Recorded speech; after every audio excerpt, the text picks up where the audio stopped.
Galispera, Galispera, Galispera, or good afternoon, good afternoon, good afternoon. Well, it's here. The 20th has come, D-Day today. We've been out this morning. That's why there was no broadcast early this morning. To be honest, within the last 24 hours, a lot's been going on here in the UK. A lot of uncertainty going on at the moment, which I'll go into in a little bit more detail. But I've got to be honest, my little trip out today to Newcastle under Lyme went really, really well. Went to the laboratory there to get tested again for the day 5 release day. The people there were very, very pleasant. I was a little bit concerned yesterday because they basically said that I had to download an app that they wanted me to have. When I went there, I said I didn't want that app on my phone, and they were okay about it. So that was really good. Had the test, again, testing the old tonsils. I was expecting something up my nose, but they didn't do that. However, I'm quite surprised when I compare the testing to what it's like in Greece, where you get your result there and then. None of this wait for 24 hours. I can't understand the reason why you have to wait for 24 hours. But anyway, I should get an email later today by midnight, they said, or by 10 o'clock tomorrow morning, which then officially releases me and allows me out into the public. But it was nice going out. Can I say thank you to Vicky for taking us to Newcastle under Lyme to go out and actually be outside in the fresh air. It was actually really cool, and a big shout out to lovely Amanda over there in Greece at the moment. Right, so the weather, as you can see, it's a little bit dull at the moment. It's a bit nippy, but not too bad. In fact, I didn't actually check what the weather forecast was going to be, but anyway, that's the view from into the street. So let's get on with what's been going on in the last 24 hours in Greece and also in the UK. As I'm saying now, we're not out of the woods yet. Trust me, within the last 12 hours or so, things have been on the move. Right, quick look at the weather today over there in Greece. Monday's, Amanda says, morning Ginge. Monday's weather, dry with sunshine, a little warmer than the past couple of days. Temperature's 16, however, it's going to feel like 14. Have a great day. The weather here, dull, a bit cloudy, a little bit damp. I don't know what the temperature is. Yesterday it was about, what was it? It was about 5, I think, or 6. But anyway, it hasn't rained, which is good.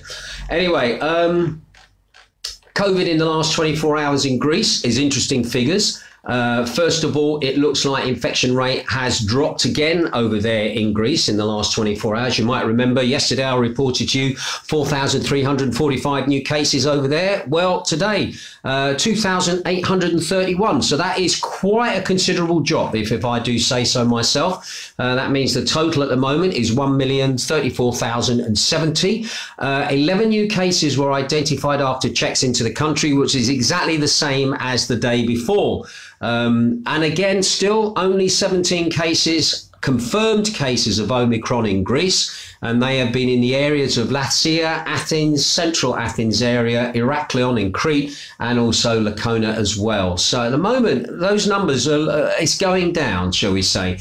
Now, as always, on a Monday, I like to give you the scores on the doors for the following past week, what the epidemiology has been like in comparison to the weeks before, to see if we can see a trend developing with the old variants and also with what's going on at the moment. Now, Lefkada, they had 11 new cases yesterday, and today I can report they've had 3 cases there. Now, over the past week, the total number racks up to 65 cases, which, to be honest, is good news, because on Lefkada, they'd had 98 the week before. The week before that, they had 33. The week before that, they had 79. And the week before that, they had 54. Now, remember, that that island at the moment is in the green. Now, as regards to Corfu, yesterday I reported to you that Corfu had 59 new cases there. Today I can report they've had 61 new cases. Now, their total case rate for the past week was 445 cases on Corfu. Now, that was down on last week where they had 483. The week before that, 639. The week before that, they had 503. And the week before that, they had 655. So that island is in the dark red. But again, their epidemiology is showing that it's going down. Now, when it comes to Catalonia, Catalonia has had 5 new cases reported within the last 24 hours. The report I gave you the day before that was the fact that they'd had 2. Now, their total epidemiology then for last week was 34 cases. Now, considering the week before that they'd had 61 cases, and the week before that they'd had 84, and the week before that they had 85, and the week before that they'd had 44, you've seen they had a peak, and it peaked up, and it has started to drop over the past 3 weeks. And that island, just to remind you, is in the yellow, and they are our neighbours across the water. Now, when it comes to looking at Zakynthos, Zakynthos reported 5 new cases on the island within the last 24 hours. Before that, I said that they'd had 7. So their weekly total for last week, Zakynthos had 39 cases reported on the island.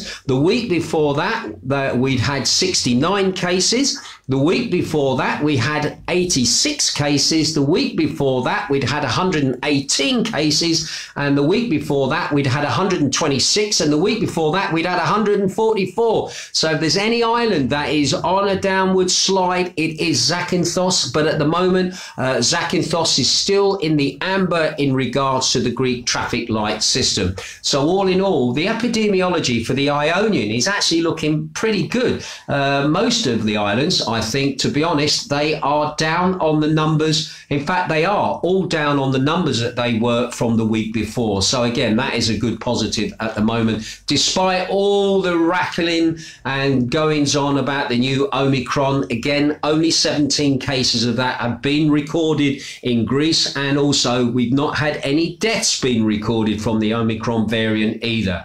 Now, when it comes to deaths, unfortunately, our death tally has gone up since yesterday. Yesterday, I reported to you 63 deaths across Greece. That number has gone up to 91 new deaths within the last 24 hours.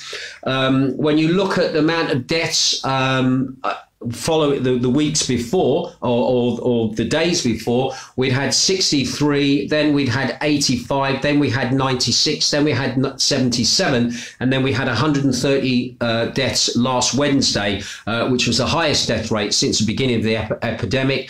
But again, you've seen the numbers are sort of going down, then rise slightly, then go down, and then obviously rise again. And today, 91 deaths. Once again, those people affected, it brings the total, just to put you in the picture of that, 19,000 people have passed away have passed away from the actual COVID. 95% of those had underlying diseases and were aged over the age of 70. And once again, our condolences to those people affected, and just a reminder that none of those deaths have been linked actually to the Omicron variant, which is what all the fuss is about at the moment. Once again, just to remind you that Zakynthos has not recorded any deaths at the time of this broadcast either. So far for December, we've had 1 death, and that was a 61-year-old man. And then the month before, in November, we'd had 1 death, which was a male. His age wasn't given at the time of his passing. And then there was also another male, aged 72, that had passed on Zakynthos. But once again, our condolences to those families that are affected. Now, when it comes to critical cases in ICUs across Greece at the moment, that is also again looking interesting. The number appears to be dropping again. Yesterday I said to you there were 680 684 people in ICUs across the country. Today that I can report 662 people in ICUs across Greece at the moment. That number, when you look at the figures, 684 for the day before yesterday, then 692 the day before that, and 683 the day before, then 708. The numbers again have been up and down a little bit, but again, not as bad as what we would be led to believe, because our infection rate has been going down and hospitalizations, even though there is hospitalizations and pressure on certain units in certain parts of the country, mainly up in northern Greece. We're not seeing it right across the whole of the country at the moment. Anyway, critical cases of the 662 that are in ICUs across Greece at the moment, 402 of those are male, 260 of those are female. The average age of those people in ICUs is 64 years of age, and 80% of those have underlying secondary health conditions or over the age of 70. And regarding their vaccination status as well, of those 662, 545, well, they are unvaccinated or partially vaccinated. Once again, not sure if they're classing you not having the third booster as being partially vaccinated, but anyway, at the moment, 545 people are either unvaccinated or partially vaccinated, with 117 of that 662 fully vaccinated. So those are the scores on the doors at the moment. Now, when it comes to what's happening in the UK with COVID, just a quick snapshot of what's been going on. Literally, as I was waking up this morning, and I didn't do a broadcast this morning simply because, one, we had to get to this appointment in Newcastle upon Lyme, but again this morning there was headlines coming out that there had been a leak about a lockdown, a possible lockdown taking place on the 27th of December here in the UK. Now, interestingly, that leak has caused a massive stir at the moment across Britain, although you wouldn't believe it with the people out and about walking around today as if, you know, everything is kind of normal. Boris Johnson basically is going to be having a meeting this afternoon, basically because he skipped his emergency COBRA meeting that he was supposed to have had at the weekend, and he's having another meeting this afternoon. And again, leaking this lockdown from the 27th, okay. Again, that is worrying for Jane and I, because we've made plans that we want to go down south, go and see my mum, who's obviously in a nursing home. And again, we booked appointments to go into a nursing home. And there's a lot of people now who are just sick to death of what this shambles of a government is doing. And when you're watching people like Dominic Cummings trying to justify the parties of last year, it's forget about the parties of last year. Let's look at what's going on at the moment. We've caught you out, so don't try and talk your way out of it. We need to know what's going to go on now. And Boris is obviously trying to shore himself up and not get ousted, because I think he's very close to being ousted. And this is what's going to be happening at the moment. Now, Boris is being presented with three options at the moment to limit the spread of the Omicron. Yes, we've had a lot of high cases of it in the UK. There's no denying that. But at the end of the day, it's not killing everybody. It's not making everybody hospitalised. Yes, people are testing positive. Why? Because more testing is being done. People are doing as they've been asked to do, going out and getting vaccinated, etc. if they want to, trying to get the third booster if they can. And that's proving difficult in some areas because of just the way things have been set up. But anyway, these three options that Boris is now considering or being advised. And don't forget yesterday that the British, somebody leaked that they were being told to model things to the worst case scenario. So obviously they can ramp things up and make things look worse than what they are, and obviously give them the result that they want to be able to put the measures in that they want to put in. So some ways it's not even balanced modeling that they're doing, it's more to the extreme. And some of the scientists that are engaged in that work are saying, well, we'd like to be able to do more balanced modeling, but yes, look at the extremes, but also look at the way things are, you know, at the moment and the way they could possibly go, rather than looking at the worst and then panicking, and then the worst doesn't arrive. And that's the other point that a lot of people are sick of. They're prepared to just get on with it. Yes, have your 2 jabs if you want them. People are now being very skeptical that even the jabs that are being given are going to have any effect at all. And certain people are not wanting the 3rd jab because they don't feel that they need the 3rd jab, especially people who've already had it, got over it, and feel that they don't need the 3rd jab. But anyway, his 3 options that he's being advised at the moment is to limit household mixing, which is fair enough, mandatory limits on mixing, or again, a return to a full lockdown. Now, it has been mooted 27th of December, but we won't know that for sure until he has his meeting this afternoon. Now, at the moment, Boris is facing growing cabinet revolt at the moment over the prospect of imposing fresh restrictions, with 10 ministers opposed. So I'm pleased at least 10 of the ministers are going to say, Boris, enough's enough, all right? Deputy Prime Minister Dominic Raab today refused to rule out more rules being imposed before Christmas, although no idea what those rules could be, apart from this date, the 27th of December.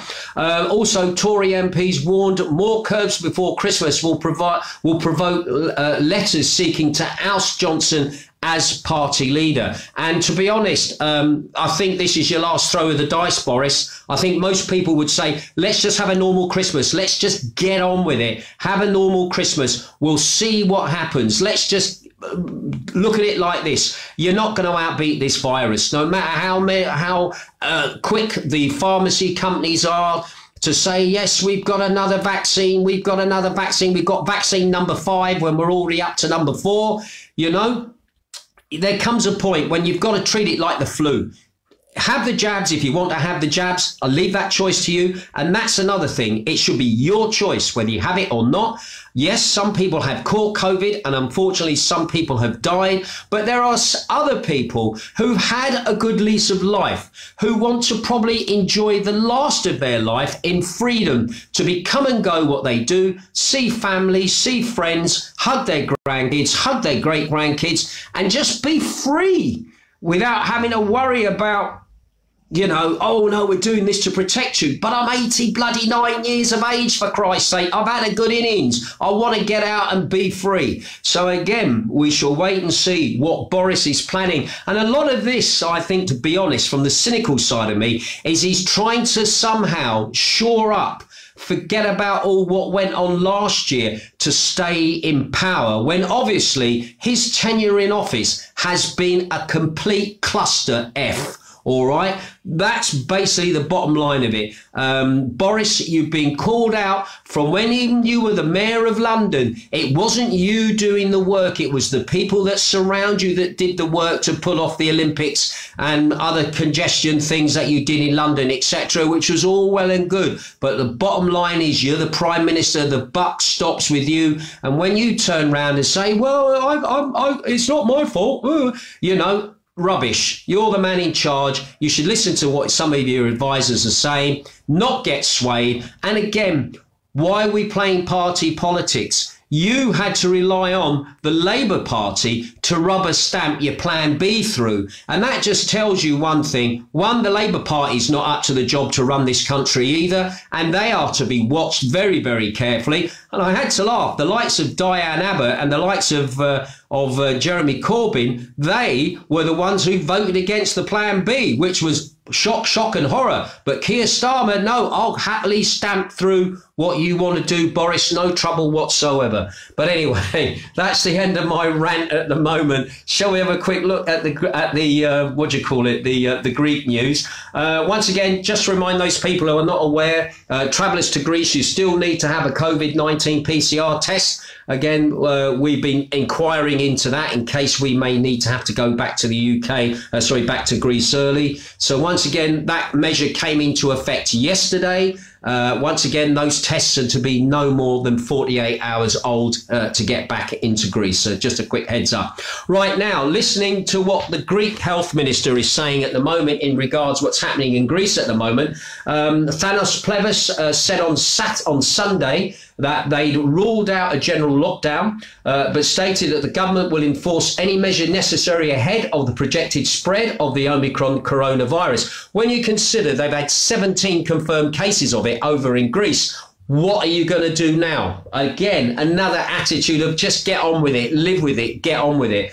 We'll see if anybody takes to the streets in Greece over that over the Christmas period. Anyway, the Greek Health Minister said our current approach is that measures should be primarily directed towards the unvaccinated, as if we're going to spread it. Yeah, we are also trying to keep this approach, said the minister during an interview with Mega TV, which is a channel over there, while also highlighting the critical importance of increasing the vaccination rate. Well, that reminds you of another country that's also on the same path at the moment. The minister also revealed that the Delta variant is still the predominant strain in Greece, but he said experts estimate that the Omicron will prevail. It's like you're wanting it to prevail.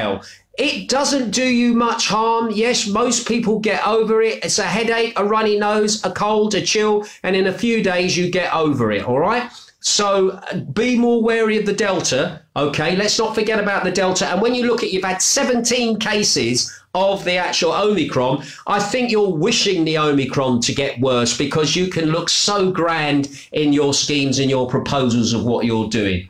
Anyway, he also pointed out that the Greek government has put in place some travel restrictions at the moment, including requiring a negative test for both vaccinated and unvaccinated travellers entering Greece to stall its spread and allow for more people to get vaccinated. Right, so there you go. That's what's happening in Greece at the moment in regards COVID. Let's have a quick look at Zakynthos at the moment. What's been going on in Zakynthos? Anyway, the scheduled second meeting of the Zakynthos Municipal Council was postponed once again on Sunday, at which the shipwreck issue was to be discussed and a decision was to be made to establish a management body for that location. Anyway, in the meantime, on the part of the Greek government, and after numerous setbacks that have existed with the legislative framework about the shipwreck, it is now expected to vote an amendment which will lead to the creation of a tourism utilisation committee instead of establishing what they call an SA or a society anonyme. Now, that is basically what they call a public company. You'll always see a business, it's got like Cosmete SA at the end, or a business has got SA. That's a bit like, not exactly the same as a PLC would be in the UK, but it basically means it's a private company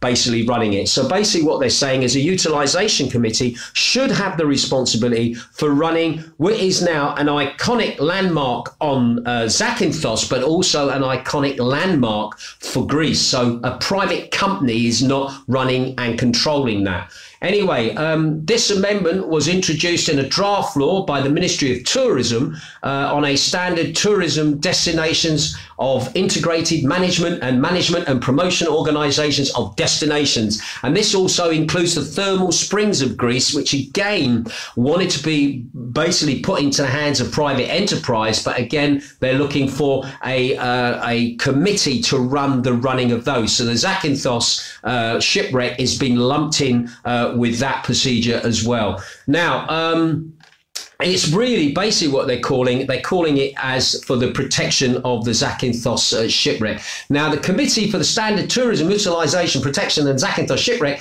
is to be established by a joint decision of the Ministry of Tourism. The Finance and Interior Ministry are also involved in this as well, including it will be published in the Government Gazette. And I've spoken about this before. This is the legal paper that once it goes in that, then that is the law and it starts to run from there. Now, Now, it's going to be basically 5 members on this committee, and they'll come from various fields of tourism within Zakynthos, and there'll be 1 committee member who's actually from the region of the Ionian as well. Now, it says specifically the committee will be taking decisions in the matters of the management and the administration of the demarcated zone, which is the shipwreck, and the configuring beaches that also surround it and the seashore around there. Anyway, the financing of studies and projects are to be covered by a budget of the Ministry of Tourism. So again, another survey, all right? A lot of surveys like to be carried out. However, the funding of that will be coming from state coffers rather than coming from the coffers of the Zakynthos municipality. Anyway, the contracts for the assignment of studies and projects for the purposes of this are then signed by the Minister of Tourism. So anyway, so there you go. That's what's happening there with that. Also as well, another little interesting story that caught my eye yesterday. Greece is expected to take delivery within the next few months of 2 out of the 7 new firefighting aircraft whose acquisition has been outlined in an agreement signed earlier this month between the Civil Protection Ministry of Greece and also the European Commission. Now, the 2 new aircraft are amphibious Canadair Scoopers, and they're being paid for exclusively by EU funds. You might remember last year we had a lot of big fires here in Greece last year, and so the aircraft that put the fires out were really working flat out, trying to basically cover everything. Anyway, it seems that the EU are now going to be paying for more aircraft. And do you know how much each of these aircraft costs? It's quite fascinating, the story behind these aircraft. Each aircraft costs 30 million euros each, but that's going to be paid for hopefully by the EU. So I can see why Mr. Mitsotakis is playing the game as far as the EU is concerned, because he wants that money to obviously pay for those aircraft.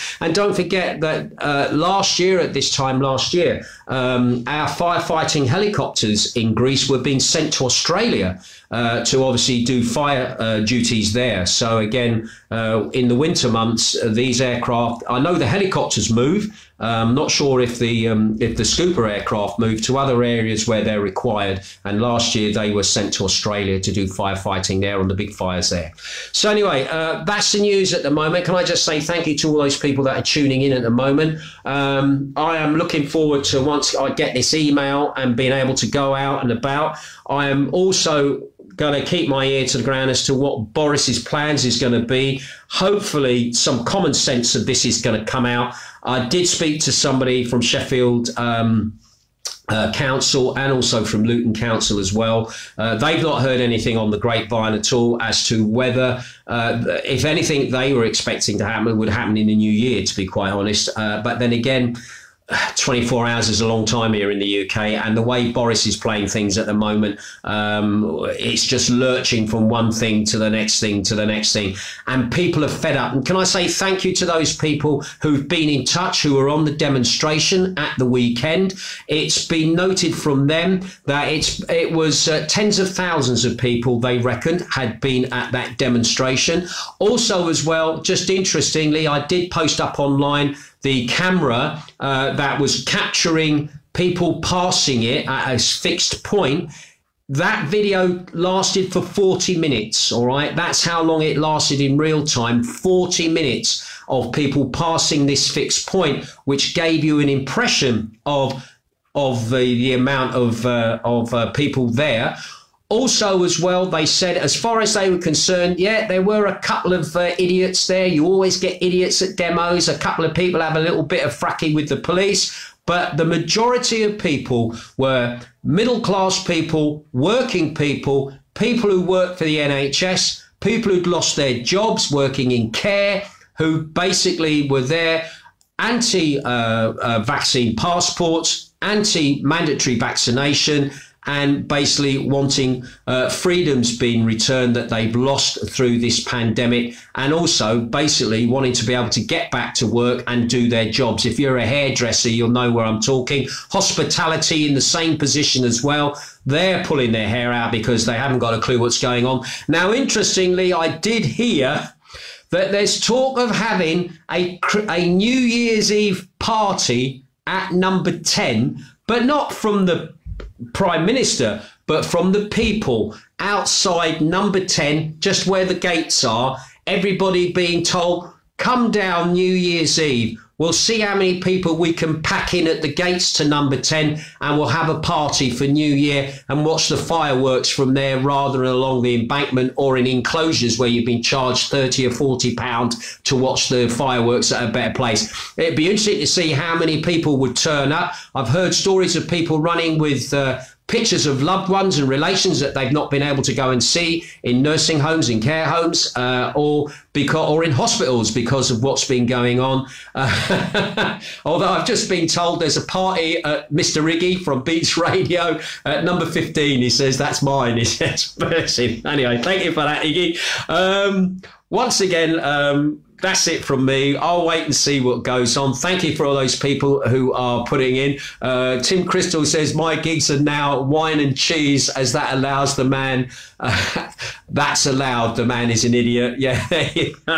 They're talking about photographs in the garden of number 10 where they were having cheese and wine. But there were other, and he was dressed in a suit. So he was definitely working. But his wife there with the baby as well. So again, again, they were trying to justify it. And we know it was wrong at the end of the day. They should have had more common sense, and these are the people running the country, basically. But anyway, I'm going to bang it on the head there. Just again, wants to remind you, thank you to all those people tuning in to Beach Radio last night for the Northern Soul Show. Sorry about the little technical hitch at the beginning. That was my fault, I've got to be honest. But anyway, it got rectified. The show went out. Thank you to all those people who tuned in, having a lovely little chat. Don't forget, I'm going to be redoing the show again. The show's going to be rebroadcast again on beachradio.co.uk tonight at 7 p.m. UK time, 9 p.m. Greek time. I'll be in the chat room. Come and have a chat with me. And already the shows from the weekend are starting to chart on the Mixcloud. So again, you can check them out on Mixcloud. And thank you. Big shout out to Cherry Stock. Good to watch your UK broadcast. Thank you, my darling. And she says, love to Jane. Thank you for that. Anyway, I'm going to leave it at that. I'll see what happens. And fingers crossed, some common sense is going to start coming through. Let's just get Christmas done and dusted and New Year and worry about it in the new year. By then, it should have all gone and we'll be on to another variant then. Anyway, doesn't matter. We'll take care. Anyway, you take care. Thanks for all the love bubbles as well that are coming up, and I'll catch you later. Ta-ra.